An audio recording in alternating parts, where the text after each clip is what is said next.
Abu Hamid G'azzoli rahmatulloh alayhi hujjatul islom shunday aytadilar: bola ota-onasi qo'lida bir omonatdir.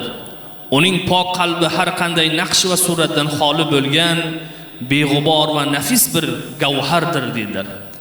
U o'ziga chizilgan har qanday naqshni qabul qiluvchi va qaysi tomonga egilsa o'sha tomonga egiluvchidir.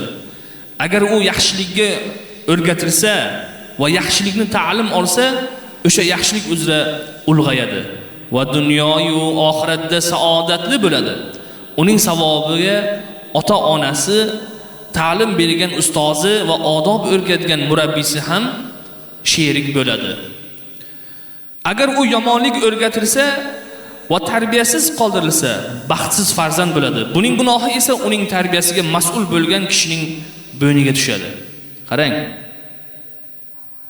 Imom G'azzoli rahmatulloh alayh bir so'z bilan aytganda, bola deydilar, oppoq qog'ozga o'xshaydi. Oppoq libos qog'ozga, oq qog'ozga o'xshaydi. Endi bolaga ota-ona nimani chizsa, u shuni qabul qiladi. Uni fikri, uni xayoli o'sha narsani qabul qiladi. Ha, otam shunday qilyapti, men ham qilishim kerak deydi. Onam shu ishni qilyapti, men ham shu ishni qilishim kerak deydi. Otam shu ishni aytdi, demak qilishim kerak deydi.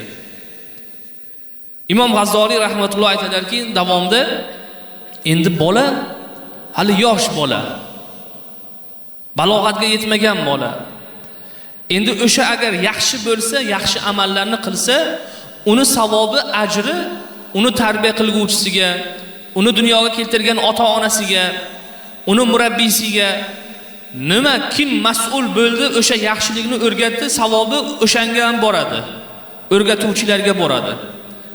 Agar bola deylar yomon bo'lsa, yomonlikni qilsa, hali balog'atga yetmay turib ichsa, cheksa, o'g'irlik qilsa, birovni so'ksa, endi uni yomonligi, gunohi deylar, o'shanga kim mas'ul? Ota-onasidan boshlab, ustoz, murabbiysi, boshqasi, bobosi, buvisi hammasiga gunohi boradi deb Imom G'azzoli rahmatulloh alayhi hujjatul islom shuni ta'kidlaydilar.